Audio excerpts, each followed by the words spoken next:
এই একঘেয়ে জীবন আর ভালো লাগছে না। কি করা যায় বলো তো? একটা কাজ করা যেতে পারে জাহাপানা। কি কাজ?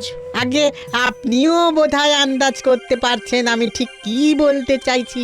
বনিতা না করে ঝেড়ে কাশো তো। আগে জাহাপানা, বহুদিন হয়ে গেল আমরা কৃষ্ণনগরে যাইনি। চলুন না, ওখানে গিয়ে কদিন একটু সেবা নিয়েও আসবেন। আর বুদ্ধি খাটিয়ে যদি গোপালকে আমরা অপদস্থ করতে পারি তাহলে তো খেলা পুরো জমে যাবে। প্রস্তাবটা তুমি মন্দ দাওনি, কিন্তু এবারও যদি আমরা গোপালকে প্যাঁচে ফেলতে না পারি। চলুনই না, আমি আর আপনি এমন করে জাল বেছাবো যে গোপাল বেটা তাতে পড়তে বাধ্য। আর তাছাড়াও এখানে বসে বসে তো আপনি একঘেয়েই বোধ করছিলেন। তার থেকে চলুন গোপালকে অপদস্থ করে যদি আমাদের পানসে জীবনে কিছু রসের সঞ্চার হয়। যা বলেছ উজির, বেশ বেশ, তাহলে আমরা কালই রওনা দেবো। হ্যাঁ জাহাপানা।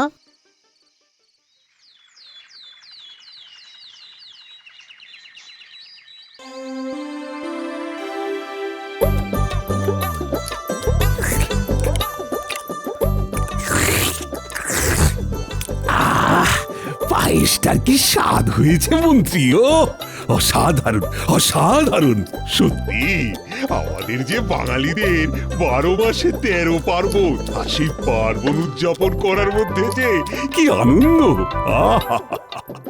কি বলো তোমরা সবাই? তা যা বলেছেন মহারাজ, এর জন্য কিন্তু মন্ত্রীমশাইকে আমাদের বাহবা দিতেই হবে। নবান্নের পার্বণে নেমন্তন্ন করে বড় সুন্দর আয়োজন করেছেন কিন্তু। সে কি গোপাল, আজ সূর্য কোন দিকে উঠেছে যে তুমি আমার সুনাম করছো? কেন মন্ত্রীমশাই, পেছনে লাগার কাজ তো আমার নয়। আর যেখানে বৌঠানা তো সুস্বাদু পদ রেঁধেছেন, সেখানে আমি কি পাগল যে সুনাম করব না? দেখেছেন তো মহারাজ, দেখেছেন গোপাল এখানে এসেও আমাকে ঠেস মেরে কথা বলছে। আহা! আজকে একটা শুভ দিন, বৎসরকার নবান্নের দিনে নতুন ধান এনে কত আনন্দ করে নবান্ন উৎসব হয়। তাও আবার মন্ত্রী আমাদের নেমন্তন্ন করে খাওয়াচ্ছে, তাও তোমরা ঝগড়া করছো। আমিও তো সেটাই বললাম মহারাজ। মন্ত্রীমশাই তো আমার কাছা টেনে ধরবার জন্য সবসময় উদ্গ্রীব হয়েই থাকেন। আহা, আপনারা এইসব ছাড়ুন তো। গোপাল, তোমাকে আর কিছু দেবো? একটু পায়েস দে। পায়েস? আগে হ্যাঁ বৌঠান, এক বাটি পায়েস আর বেশি করে খান 50 নারকেল নাড়ু দিয়ে জানতো। নাড়ুটার বড় স্বাদ হয়েছে কিন্তু। এই যে গোপাল, দিচ্ছি। হ্যাঁ দিচ্ছি।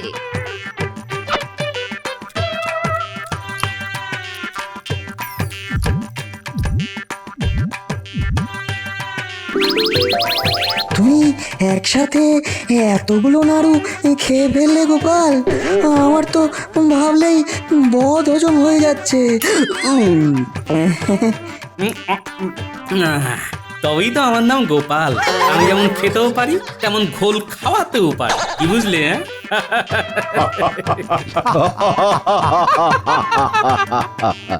বেটা পেট মোটাটা সব কটা নাড়ু খেয়ে ফেললো, আমার জন্য যে আর একটা নাড়ুও বেঁচে নেই। একে তো নেমন্তন্ন করাও মুশকিল। নেমন্তন্ন করলে এ একাই গোটা গ্রামের খাবার সাবার করে দেবে। আমার আর ভালো লাগে না। দেখলেন মহারাজ, দেখলেন? এই জন্যেই গোপালকে নেমন্তন্ন করতে বড্ড ভয় পায়। কিরকম সব নাড়ু সাবার করে দিল, একবার দেখলেন? এটা কিন্তু মন্ত্রীমশাই আপনি ভুল বলেননি। অতগুলো পায়েস, পিঠে, পাটিসাপটা খাবার পর তার উপরে আবার খান 50 নাড়ু। হ্যাঁ, আমরা তো ভাবতেই পারি না। তাই তো গোপাল, আর নেই কো শুধু গোপাল, আজ থেকে হয়ে গেছে সে নাড়ু গোপাল। একদম ঠিক বলেছো সভাকবি। নাড়ু গোপাল আবার কে হে? অন্য কেউ আবার কেন হতে যাবে? ওটা তো তুমি। মানে কেন অমন করে গোগ্রাসে নাড়ু খেলে তোমাকে নাড়ু গোপাল বলবে না তো কি বলবে? তাই আজ থেকে তোমার নাম নাড়ু গোপাল। মহারাজ, এটা কিন্তু ঠিক হচ্ছে না। আমি কি সব সময় মন্ত্রী মশাইয়ের হাত সাফাইয়ের স্বভাব নিয়ে কথা বলি যে উনি সব সময় আমার খাওয়া নিয়ে খোঁটা দিচ্ছেন? না হয় একটু বেশিই খেয়ে ফেলেছি মহারাজ। খবরদার গোপাল, খবরদার! আমার নামে উল্টো পাল্টা কথা বলবে না। আর ওটাকে একটু খাওয়া বলে না গোপাল। তুমি যা খেয়েছো তাতে গ্রামের 50 জনের এক বেলার খাওয়া হয়ে যায়। হ্যাঁ, না না না না, সে তোমরা যাই বলো না কেন, গোপাল একটু পেটুক হতে পারে, কিন্তু এই তল্লাটে আমাদের গোপালের মতো বুদ্ধিমান কিন্তু আর একটাও নেই। সেটা তো তোমরা মানবে নাকি? হ্যাঁ হ্যাঁ মহারাজ, হ্যাঁ, তা আপনি একদম ঠিক কথা বলেছেন। কিন্তু মহারাজ, মহারাজ এটা ভুলে গেলেও চলবে না যে বহুদিন আমাদের রাজ্যে কোনো সমস্যা দেখা যায়নি, তাই গোপালের বুদ্ধি দেখানোরও আমাদেরকে দরকার পড়েনি। আর তাই কে বলতে পারে যে গোপালের বুদ্ধিতে মরচে ধরে গেছে কিনা? গোপাল যে হারে গলা অবধি খাবার খায়, তাতে কোনোদিন সেই খাবার মাথায় জমে যাবে। সবার আমার খাওয়া নিয়ে এত জ্বালা, উত্তর আমি আর খাবোই না। কিন্তু বুদ্ধির দিক থেকে আমাদের গোপালের সমতুল্য কিন্তু আর কেউ নেই। ও তাই নাকি? আচ্ছা, এই তল্লাটে গোপালের চেয়ে বেশি বুদ্ধিমান আর কেউ নেই বলছো? কি নবাব বাহাদুর, আপনি এই সময় আসুন আসুন আসুন নবাব, আসুন। হ্যাঁ, এই নবান্নের সময় দেখতে এলাম সব চাষবাস কেমন হয়েছে, আর ভাবলাম কৃষ্ণনগরে এসে একটু হাওয়া বদল করে যাব। আপনি আসা মানে যে শুধুমাত্র হাওয়া বদল করতে আসা নয়, তা কি আর জানতে বাকি আছে? বাবা, হ্যাঁ নবাব বাহাদুর, নিশ্চয়ই। আপনার যতদিন খুশি আপনি ততদিন থাকুন। কৃষ্ণনগরের দরজা আপনার জন্য সর্বদা খোলা। হ্যাঁ নবাব বাহাদুর, দেখতেই তো পাচ্ছেন এখানে সবাই গোপালের প্রশংসায় কেমন পঞ্চমুখ। ওর থেকে বুদ্ধিমান নাকি এই তল্লাটে আর কেউ নেই। হ্যাঁ, তা তোমরা সবাই কি তাই মনে করো নাকি যে গোপাল ছাড়া তোমাদের কৃষ্ণনগর অচল? হ্যাঁ হ্যাঁ, নিশ্চয়ই। সেটা আবার কখনো হয় নাকি? ও তো একটা ভাঁড়, একটা ভাঁড় ছাড়া একটা রাজ্য চলে যাবে, কিন্তু মন্ত্রী, সেনাপতি আর বাকিদের ছাড়া কোনো রাজ্য চলতে পারে না নবাব বাহাদুর। এই, এবার তোমরা থামো তো। নবাব বাহাদুর অনেক দূর থেকে এসেছেন, এবার আপনি একটু বিশ্রাম করুন নবাব। ঠিক আছে, দেখাই যাবে কাকে ছাড়া কি চলে আর কি চলে না। এমন প্যাঁচ পুষবো না এবার। হ্যাঁ, তাই হোক, অনেকটা পথ এসেছি। দূর দূর, আর ভালো লাগে না। সবাই সব সময় আমার খাওয়া নিয়ে কেমন খোঁটা দেয়। এদিকে তো গিন্নি দিনরাত খাওয়া নিয়ে খোঁটা দিচ্ছে, তার উপরে আবার ওই বেটা মন্ত্রী। আরে খাওয়াতেই যখন পারবি না, তখন নেমন্তন্ন করেছিল কেন? যত সব।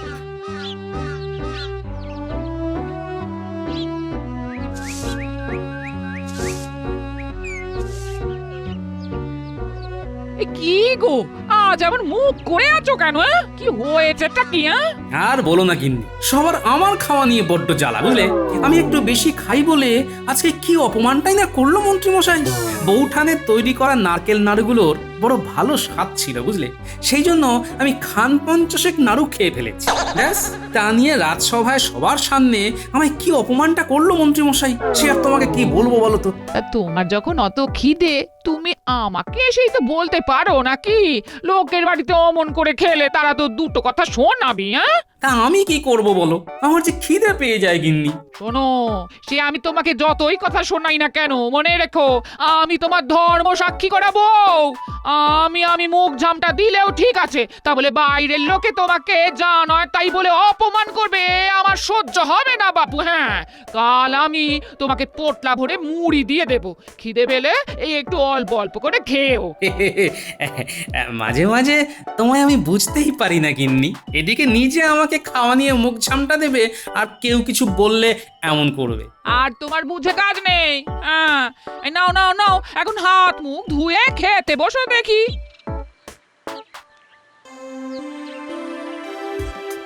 বুঝলে কৃষ্ণচন্দ্র, আমি কৃষ্ণনগরের পাশে যে জঙ্গল আছে সেখানে একটু ঘুরতে যেতে চাই।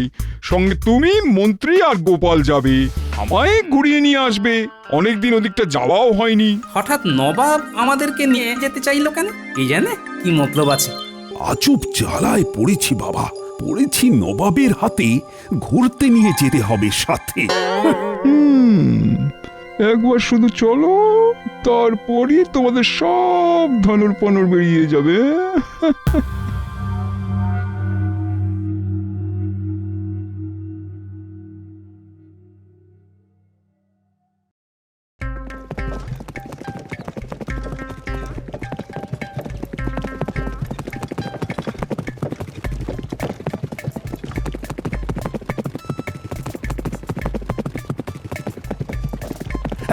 নবাব বাহাদুর, আর কত দূর যাবেন?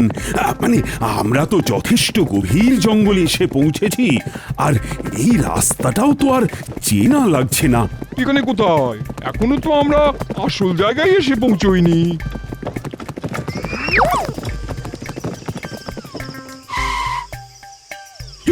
কি তোমরা কারা? এরকম করে আমাদেরকে আটক করলে? কেউ একটা কথাও বলবেন না, সবাই চুপ করে থাকুন, নইলে নইলে এক্ষুনি প্রাণ পাখি চলে যাবে, তারপর নদীতে ভাসিয়ে দেবে। আর আপনাদের প্রহরীদের বলছি, এক্ষুনি পালিয়ে যাও, নইলে নইলে তোমরাও বাঁচবে না।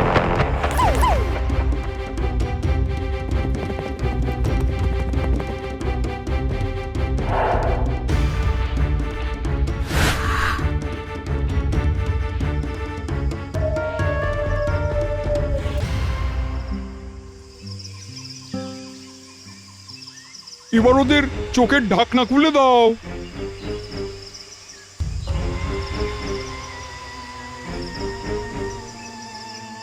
কি হচ্ছে নবাব বাহাদুর আমাদের সাথে?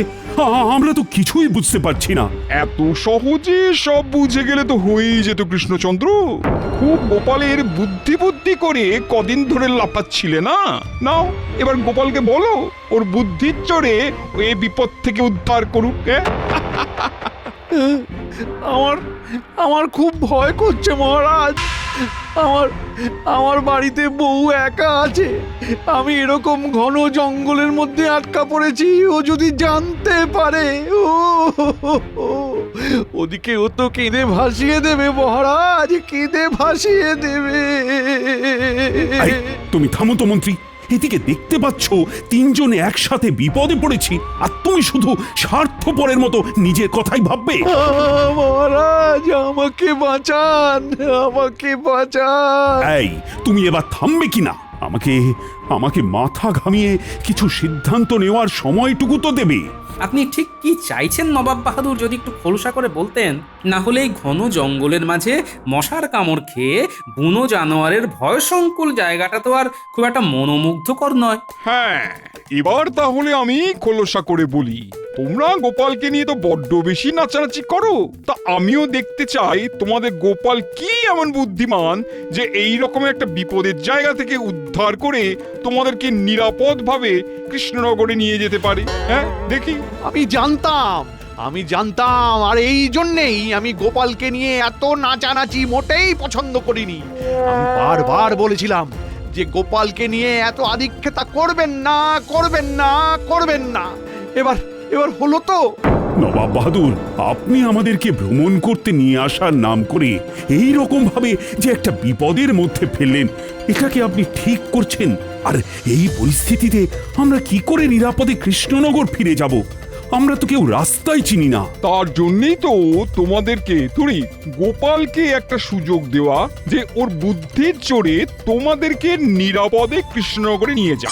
তবে আমার শর্ত মেনেই তোমাদেরকে যা করার করতে হবে, নইলে কিছুক্ষণ পর তোমাদেরকে বেঁধে মুখে কাপড় বেঁধে রেখে আমরা সবাই চলে যাব।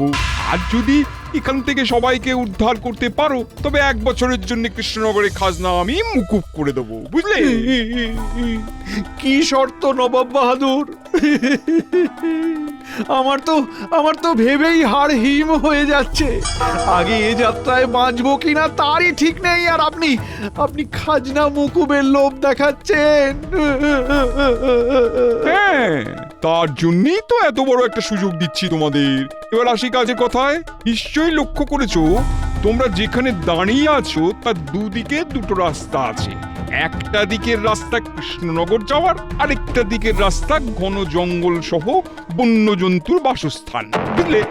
দুটো রাস্তার সম্মুখে দুজন প্রহরীকে আমি নিযুক্ত করছি। একজন শুধুমাত্র মিথ্যে কথা বলবে, আরেকজন শুধুমাত্র সত্যি কথাই বলবে। এবার গোপাল দুজনকে একটি করে প্রশ্ন করতে পারবে, কিন্তু দুজনকে একই প্রশ্ন করতে হবে। আমি কিন্তু এটা বলে দেব না যে কে মিথ্যে কথা বলে আর কে সত্যি কথা বলে। এবার গোপাল কোন প্রশ্ন করে তোমাদেরকে নিরাপদভাবে কৃষ্ণনগরে নিয়ে যেতে পারবে সেটা দেখো। হ্যাঁ গোপাল ভাই, গোপাল ভাই আমার, তুমি দয়া করে তোমার বুদ্ধি খাটিয়ে আমাদেরকে এই বিপদ থেকে রক্ষা করো। বাড়িতে আমার বউটা একা আছে গোপাল, আমি যদি মরে যাই কি হবে বলো তো? হ্যাঁ, আর আমার বউ তো তার অষ্টসখীকে নিয়ে একসঙ্গে আমার বাড়িতে থাকে, তাই না? আর তাছাড়া মন্ত্রীমশাই, আপনার তো আর আমার বুদ্ধির উপরে কোনো ভরসাই নেই। সেই কাল থেকে শুনছি আমি নাকি শুধু পেটেই খাই, আর আমি এত খাই যে আমার মাথায় নাকি খাবার জমে গেছে। এবার এই ভোতা মাথা নিয়ে আমি কি করে এই বিপদ থেকে আপনাদেরকে উদ্ধার করব বলুন তো? আমি পারবো না, ব্যাস। আমায় ক্ষমা করে দাও গোপাল, আমায় ক্ষমা করে দাও। আমি কখনো আর তোমার বুদ্ধিকে ছোট করব না গোপাল। দয়া করে এই যাত্রায় আমাদের রক্ষা করো গোপাল, রক্ষা করো। গোপাল, আর যে যাই বলুক না কেন, তোমার বুদ্ধির ওপর আমার কোনো সন্দেহ নেই। তুমি দয়া করে একটু মাথা খাটিয়ে আমাদের এই বিপদ থেকে উদ্ধার করো গোপাল, আমি তোমায় অনুরোধ করছি। ঠিক আছে মহারাজ, আপনি যখন বলছেন তখন আমায় একটু সময় দিন, আমি দেখছি।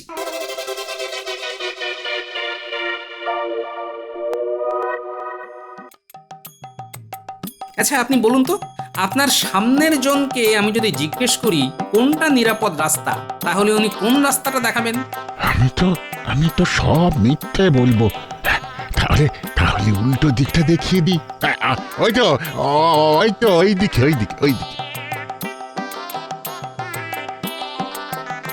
আপনাকেও একই প্রশ্ন করব। আপনার সামনের জনকে আমি যদি জিজ্ঞেস করি কোনটা নিরাপদ রাস্তা, তাহলে উনি কোন রাস্তাটা দেখাবেন? আমি তো সব সত্যি কথাই বলবো, তাহলে সামনের জন তো বিপদসংকুল রাস্তাটাই দেখাবে। মহারাজ, পেয়ে গেছি রাস্তা, চলুন এই দিকে। তোমার জবাব নেই গোপাল, তোমার একেবারে জবাব নেই।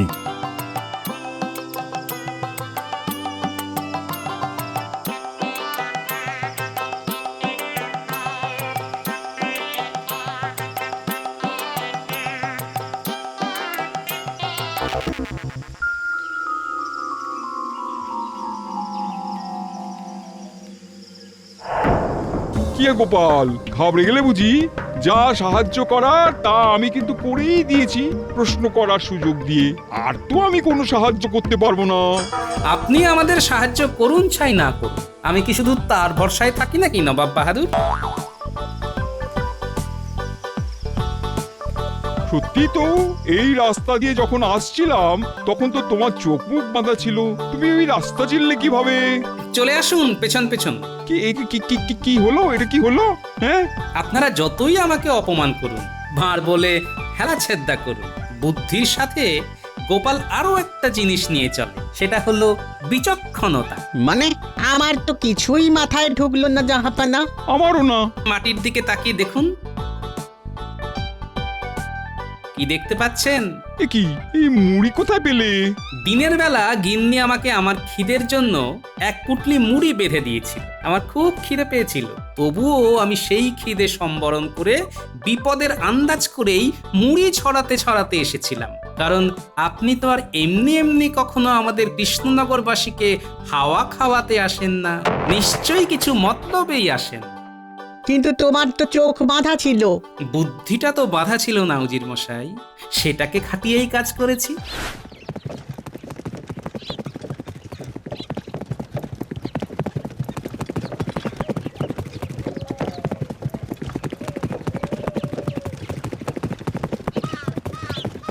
এবার দেখলেন তো নবাব বাহাদুর, গোপালকে ঠিক কি কারণে আমরা এ রাজ্যের রত্ন বলি। আপনার শর্ত মতো আমি সব কাজই করেছি নবাব বাহাদুর। এবার নিশ্চয়ই 1 বছরের খাজনা মকুব করে দিতে আর কোনো সমস্যা নেই। না, বলেছি যখন তখন তো মুকুব করতেই হবে। তোমাদের 1 বছরের খাজনা আমি মুকুব করলাম। চলুন জাহাপানা, আমাদের আর এখানে থাকাটা মোটেই শোভা পায় না। ও, কৃষ্ণনগরের মহারাজ, মন্ত্রী এবং তার রাজসভার সদস্যকে বন্দি করে মেরে ফেলার হুমকি দেওয়াটা মুর্শিদাবাদের নবাবের খুব শোভা পায়, তাই না উজির? উজির, চলো চলো চলো চলো বলছি, চলো এক্ষুনি এখান থেকে। আর মুখ দেখাবার মতন কোনো মানে নেই আমাদের। চলো চলো।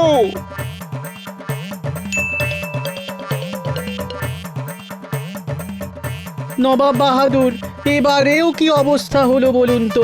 আর তো এখানে পা রাখাই যাবে না, যা অবস্থা। যতবারই আসি মুখ পুড়িয়ে চলে যাই। না, এবার হালই ছেড়ে দিতে হবে। আর বেশি কথা বলো না তো, চুপ করে চলে এসো তো এখান থেকে।